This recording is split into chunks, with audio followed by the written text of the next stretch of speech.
एक पति ने अपने ही पत्नी को तेज हथियार से उतार दिया मौत के घाट।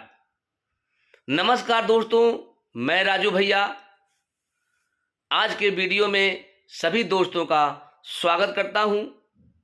दोस्तों, एक पति अपने पत्नी को बेरहमी से मौत के घाट क्यों उतार दिया।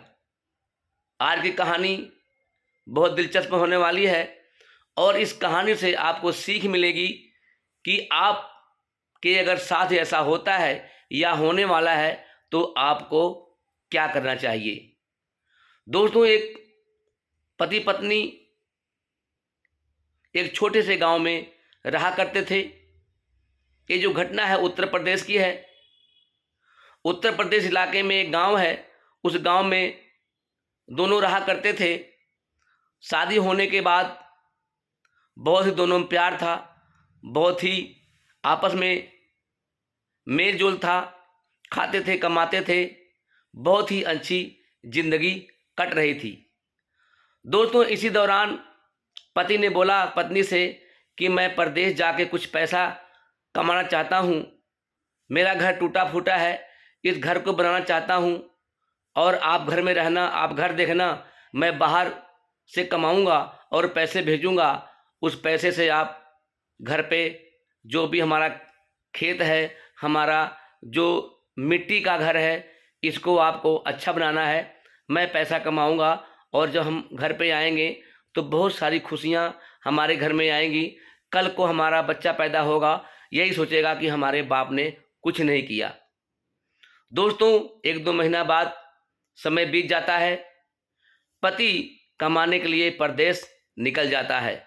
पत्नी बहुत रोती है क्योंकि पहली बार पति अपने पत्नी से दूर होता है तो दोनों में जो प्यार था दूरियां बन जाती है और अलग अलग हो जाते हैं।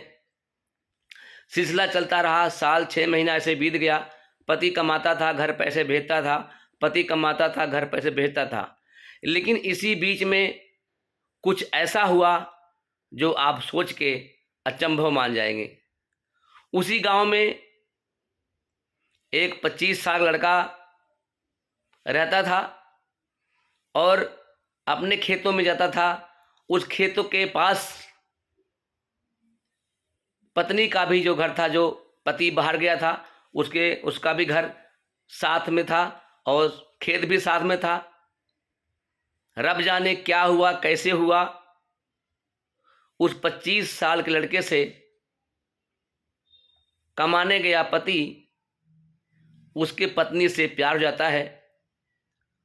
दोनों आपस में घुल मिल जाते हैं और धीरे धीरे कारवां बढ़ता रहता है और मित्रता दोस्ती इतनी हो जाती है कि एक दूसरे के देखे बिना रह नहीं पाते हैं। जो पहले पति की याद सताती थी अब उसकी नहीं, अब उस गांव के लड़के की याद सताती है। पति फोन करता, उठाती नहीं थी। पति बात करना चाहता था, बात नहीं करती थी। ऐसे लगता है था कि पत्नी को पति से प्यार ही नहीं है और पति जो परदेश में था अपने ही पत्नी से बात करना चाहता था लेकिन उससे बात नहीं हो पाती थी। परदेश में गया, खुद भी नहीं समझ पा रहा था कि मैं क्या करूं क्या ना करूं, ऐसा क्यों हो रहा है, क्या बात है। तो धीरे धीरे उसके ही किसी गांव वालों ने बताया कि आपकी पत्नी उस लड़के से प्रेम हो गया है, उसके साथ रहती है। और जब पति इतना बात सुनता है तो उसका खून खौल उठता है। उसके बाद कमाना के दूर क्या, और यही सोचता है कि मैं कब घर जाऊं, बात सही है या गलत, हकीकत है या सच्चाई है, क्या है क्या नहीं है। तो पति क्या करता है, किसी को बिना बताए हुए, पत्नी को बिना बताए हुए अपने मौसा के घर चला जाता है और अपने मौसा के घर जाने के बाद बोलता है जी मौसी, मैं 2-4 दिन यहाँ रहूँगा, कुछ काम है, उसके बाद मैं यहाँ चला जाऊँगा। तो मौसी के घर जाते अपना जो बैग वगैरह था, कपड़ा वगैरह था, रख देता है और शाम को निकलता है और रात को अपने ही खेत के पास गन्ने की खेत में बैठ जाता है। उस गन्ने के खेत में भूखा प्यासा 2 से 3 दिन रहता है और वहाँ से देखता है कि जो घरवाली जब आती है, पास में आती है, उसी खेतों में काम करती है, लड़का भी आता है, दोनों में प्यार मोहब्बत देखता है। और जब देखता है तो उसके दिल में बहुत दर्द होता है और इतना दर्द होता है कि वो खुद समझ नहीं पाता कि मैं क्या करूं।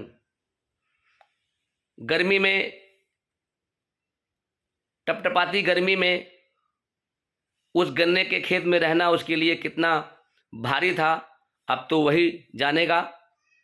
लेकिन जुनून था उसके कि मैंने सच्चाई देखना है और बिना सच्चाई जाने बगैर मैं कुछ आगे कदम नहीं उठा सकता हूँ। रात के समय वो अपने ही घर में पीछे के दीवार से किसी तरह चढ़ के नीचे आंगन में उतरता है और जाके एक कमरे में जो कोठरी थी उसकी मिट्टी का, उसी में जाके बैठ जाता है। और जब 10 से 11 बजता है तो पत्नी उसको फ़ोन करती है, अपने गांव के लड़के को बुलाती है और जब घर बुलाती है तो दोनों में जो संबंध था वो संबंध होने लगता है दोनों में। और उस संबंध को देखकर जो उसका पति था आग बबूला हो जाता है। जब वहाँ से निकलता है उसके हाथ में तेज हथियार था, लड़के को पकड़ना चाहता था। लड़का किसी चल बल कल से छुड़ा के भाग जाता है। रह जाती है उसकी पत्नी और पत्नी को पूछता है कि ये तुम क्या कर रही हो, हम क्या सपने देखे थे, हम क्या सोचे थे कि हम इस गांव में अच्छा घर बनाएंगे, हम कमाएंगे, तुम पैसे को इकट्ठा करना, दोनों मिल के ज़िंदगी बिताएंगे, आपने क्या कर दिया। पत्नी माफ़ी मांगती रही, दोबारा ऐसा नहीं होगा, अब ऐसा नहीं होगा, माफ़ कर दो।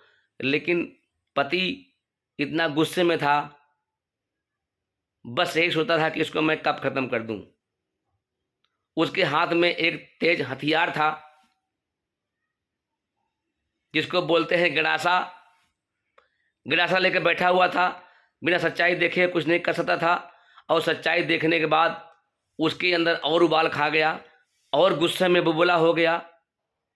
अब बोला कि मैं तुम्हें जिंदा नहीं छोड़ूंगा। उसने क्या किया, अपने पत्नी को नीचे गिरा के उसके गले को एक झटके में धड़ से अलग कर दिया। क्या इससे उसकी पत्नी मिली? क्या इससे उसको कुछ मिला? क्या मिला? कुछ भी नहीं मिला उसे।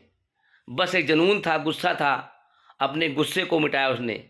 लेकिन अगर प्रशासन से मांगता, गुहार लगाता प्रशासन से कुछ नियम कायदा कानून के दायरे में रहता, प्रशासन विनती करता कि ऐसा हुआ है, क्या करें क्या ना करें, तो उसका हल कुछ नहीं निकलता और उसको छोड़ देता। चाहे कहीं जाती, घर में रहती, अपने नैहर में जाती, अपने मैके में जाती, तो फैसला कानून पर छोड़ने के बजाय उसने क्या किया, खुद ही कतली बन गया और आज जेल के सलाखों के अंदर अपनी ज़िंदगी बिता रहा है। मेरे कहने का मतलब है, मेरा वीडियो बनाने का यही मकसद है कि अगर आपके साथ ऐसा हो रहा तो आप ऐसा ना करें, आप प्रशासन सहारा लें और आप अपनी ज़िंदगी को ख़राब ना करें। अगर एक साथी आपका अपनी ज़िंदगी ख़राब कर रहा है तो आप अपनी ज़िंदगी को ना ख़राब करें, हौसला रखें, हिम्मत से काम करें। गुस्से में लिया हुआ कदम आपको ही खतरे में डाल सकता है।